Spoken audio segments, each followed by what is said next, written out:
ये लोग आप मुबारकबाद हैं, अल्लाह ताला इनको जज़ा खैर दे और इनकी इस कोशिश को कबूल फरमाए। मैं इस मौके पर ये आपसे गुजारिश करना चाहता हूं कि हमारे यहाँ एक दौड़ है सारे मुल्क में, सारी दुनिया में है, यहाँ में, और दौड़ लगी हुई है दुनियावी इल्म हासिल करने की। इल्म भी नहीं बल्कि सच्ची बात है कि हमारे यहाँ जिसको हम दुनियावी इल्म कहते हैं वो अभी किसी दर्जे में इल्म नहीं है, वो मैं नौकरी करने का एक जरिया है। दौड़ उसमें लगी हुई है और दीनी इल्म हासिल करने के दरमियान दौड़ लगी हुई है। इस दौर में हुकूमतों ने सारी तवज्जो दुनियावी मदरसों पर दी है, स्कूलों और कॉलेजों पर दी। वो अपनी जगह बड़ी जरूरत थी, उसकी भी जरूरत थी, ये नहीं कि कोई गैर जरूरी चीज थी, लेकिन उतनी तवज्जो दीनी मदरसों पर हुकूमतें नहीं दे सकती। 1970-75 की हुकूमत के दौरान जब मैंने इस बात का जिक्र किया सरकारी अफसरों के सामने कि दीनी मदरसों को भी हम अपने तामीराती प्रोग्राम में जिस तरह के स्कूलों और कॉलेजों के लिए पैसा देते हैं, दीनी मदारस को भी पैसा दें, तो वो हैरत से मेरे मुंह की तरफ देखते थे कि ये क्या कह रहा है। उन्होंने कहा कि भाई ये तो लिखा हुआ नहीं है कहीं, ये तो पैसा सिर्फ स्कूलों और कॉलेजों के लिए आता है। तो उस लिखे हुए को थोड़ा सा हमने कोशिश करके तब्दील किया और पहली मरतबा सरकारी बजट से दीनी मदरसों के लिए रकम थोड़ी सी रकम दी, लेकिन वो एक रास्ता हमने खोलने की कोशिश की। फिर उसके बाद फिर फ्रंटियर में, पंजाब में, मुख्तलिफ इलाकों में हुकूमतों ने कुछ पैसे अपने बजट से रखने शुरू किए। इसलिए मैं वो वक्त याद करता हूँ तो सरकारी मुलाजिम बिल्कुल सुन हो गए बात नहीं सुन के कि ये क्या कह रहा है, ऐसा जुर्म कोई कर सकता है कि हुकूमत का पैसा दीनी मदरसों पर खर्च किया जाए। ऐसा वक्त मुझे वो याद आता है। तो आज खुदा के फजल करम से हमारी मौजूदा हुकूमत को खुदा ने तौफीक दी कि उन्होंने 75 लाख रुपया दीनी मदरसों की तामीर के लिए अपने बजट में मुख्तस किया है। ये और बढ़ेगा इंशाअल्लाह, खुदा ने कहा तो इसमें काफी इजाफा होगा, इसमें बड़ी इस्लाह होगी। लेकिन मैं ये अर्ज कर रहा था कि अगर ये लोग दीनी मदरसे कायम न करते तो स्कूलों और कॉलेजों में पढ़े हुए बच्चे आज बिल्कुल यकीन जाना है कि कलमा शरीफ नहीं पढ़ सकते। ये क्यों दीनी अदारों का असर है कि यहां से लेकर के बच्चे तो स्कूलों में जाते हैं, कॉलेजों में जाते हैं, कहां पर जाते हैं और फिर वहां जाके वो दीन की बात सुनते हैं और समझते। वरना जहां ऐसा नहीं है, मशरकी पाकिस्तान में ऐसा नहीं था तो बांग्लादेश ही बन गया सिर्फ। आज सिंध में भी वहां जगह हिंदू उस्ताद हैं और वहां वही असर है कि उनको कोई तमीज नहीं है कि हिंदू है कि मुसलमान है। मकबूजा कश्मीर में भी तकरीबन यही शुरू करने के वहां भी कश्मीरी दीनी मदरसे कायम करके कोशिश कर रहे हैं कि वो अपने इस्लामी तशख़्ख़ुस को बरकरार रखें। तो हमारे यहाँ इस्लामी तशख़्ख़ुस जो बरकरार है उतना कभी नहीं है जितना कि होना चाहिए था, लेकिन जो कुछ है खुदा के फजल करम से निस्बतन जो कुछ बेहतर है वो दीनी तशख़्ख़ुस हम कहें या न कहें, माने या न माने, हम बेशक कहें कि पीटर सुल्तान बुद्ध हमारे बुजुर्ग बड़े अवली अल्लाह से और बड़े बुजुर्ग थे, लेकिन सच्ची बात यह है कि दीनी मदरसे न होते तो हमारे यहाँ हमारा इस्लामी तशख़्ख़ुस बरकरार नहीं रह सकता। आजादी का जो दौर आया वो हमारे किसी मनसूबाबंदी की बुनियाद पर नहीं आया।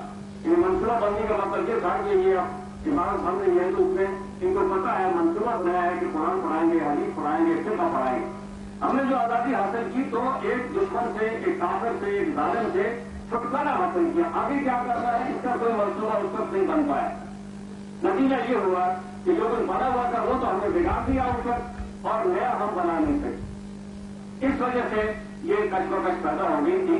और अगर उलमाए कराम दीनी मदरसे कायम न करते तो आज हम आप कहते हैं कि ये इस्लामी शरीयत का या वो कानून नाफिज किया है, हर बातें की हैं, ये सब इसका तस्वुर भी कोई नहीं हो सकता। तो हम कितने अच्छे मुसलमान भी में अकीदे में क्यों हो। तो मैं समझता हूँ कि ये बड़े काबिल तहसीन है उलमाए कराम की और इन आजाद की खिदमत जिन्होंने ये आजाद कश्मीर के अंदर से लेकर दीनी मदरसे कायम किए।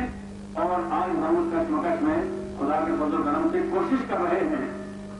हमारी कोशिश ये है कि इस दौर में दीनी मदरसे बजाय इसके कि हम जो दुनियावी मदरसे हैं उनको खींच कर रोक दें, उसके बजाय दीनी मदरसों की इमदाद करें कि ये दौड़ कर उस दौड़ में आगे हो जाए।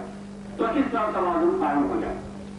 तो इसके लिए जितना हमसे कोशिश हो सकती है दीनी मदरसों की इमदाद के अलावा तस्दीरुल कुरान ट्रस्ट है एक हमारे यहाँ जो सदर की सदारत की निगरानी में चलता है, उसमें भी हमने कोई तकरीबन 400 मकानात पर कारी मुकर्रर किए हैं। अगरचे उन कारियों के पास कई लोगों के पास समझे जाली में कारी पढ़ते हैं, उनको एक जुमा भी पढ़ना नहीं आता कुरान करीम का, लेकिन बहरहाल वो समझ गए चोरी करके छुपा के या पैसे दे के ले आए हैं। समझे आजकल दुनिया में पढ़ की हुई दीनी मदरसों की खुदा के फल से ये कौन एक किया दोनों तरफ समझे बहुत गई जाती है आसानी, उसका कोई ज्यादा तराजुब नहीं करना पड़ता, तो वक्त के हिसाब से मिलती है। तो वो लेकिन हमने फिर कोशिश की है कि एक कारियों का एक अदारा मुजफ्फराबाद में कायम कर दिया है, आफाक के मातहत संताफ यानी उसकी निगरानी करते हैं कि जिसमें हम इन कारियों को जो हमने भर्ती किए हैं इनको फिर हम लोग पढ़ाते हैं और टेस्ट करते हैं कि किसको पढ़ाना आता है किसको पढ़ाना नहीं आता। इसी तरह उस वक्त मुस्तफा आजाद की पीठ की हुकूमत ने 1970-75 के दरमियान हमने हाई स्कूलों में कारी मुखर किए थे, मगर उसका भी बड़ा असर हो गया। आज मैं समझता हूँ कि कोई कारी अंग्रेजी पढ़ा रहा है, कोई उर्दू पढ़ा रहा है, कोई हिसाब पढ़ा रहा है, कोई नहीं पढ़ा रहा है, जो उसका असल काम था उनका वो नहीं कर रहा।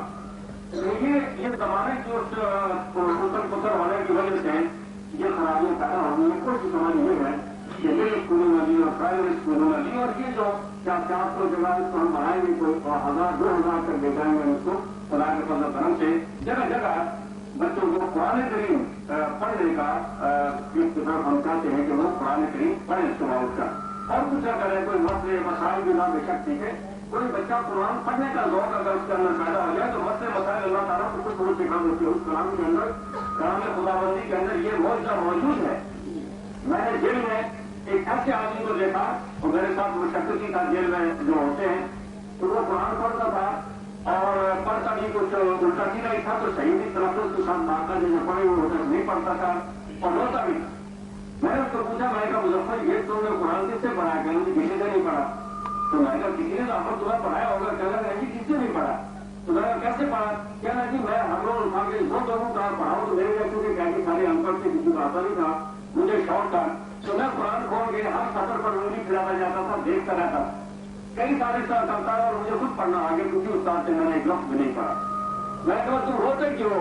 क्या ये मुझे कुछ पता नहीं, जब कुरान पढ़ के शुरू करता हूँ तो मेरे आंसू चलने शुरू हो जाते होता हूँ। ये वो एजाज है जो उसी किताब के अंदर है, दुनिया की किसी दूसरी किताब के अंदर नहीं है। तो हमारी कोशिश ये थी कि आजाद कश्मीर में बच्चे कुरान करीम पढ़ें, सिर्फ पढ़ें कुरान करीम बाकायदगी से पढ़ें, तो अल्लाह ताला करेगा कि उनके दिलों को हिदायत की तरफ फेर देगा और इस्लाम के मुखालिफ कोई बात फिर उनके दिलों के अंदर से गुजर नहीं करेगी। ये था वो प्रोग्राम जो उस वक्त हमने शुरू किया था और आज भी खुदा के फजल करम से उसको चलाने की पूरी कोशिश कर रहे हैं। और ये दीनी मदरसे खास तौर पर जैसे कि मैंने आपसे अर्ज किया कि ये हमारे लिए बड़ी सादत है हमारे इलाके में, और लोग इसमें दिल खोल कर लोगों को हिस्सा लेना चाहिए। हुकूमत जो करेगी तो करेगी, लेकिन इसका अपना एक मुकाम है कि मस्जिद बनाने के लिए और मदरसा बनाने के लिए कोई शख्स चंदा देता है तो ये उसका अपना एक अलग मुकाम है। उस मकूल का बदला हुकूमत के पैसे से नहीं हो सकता है, किसी और पैसे से नहीं हो सकता। तो इसलिए मेरी ये भी दरख्वास्त है आप लोगों से इस मस्जिद और मदरसे के लिए दिल खोल कर आप इसके लिए चंदा भी दें और अपन जुमे पर आगे पीछे ईदों पर और इस तरह से इस काम में आप अपना हिस्सा अदा करें। हुकूमत तो इंशाल्लाह जो करेगी वो कुछ मैं भी अर्ज करूँगा, कुछ हम बाद में भी करेंगे। तो एक तो ये बात है। दूसरी बात मैं आपसे ये कहना चाहता हूँ कि मुझे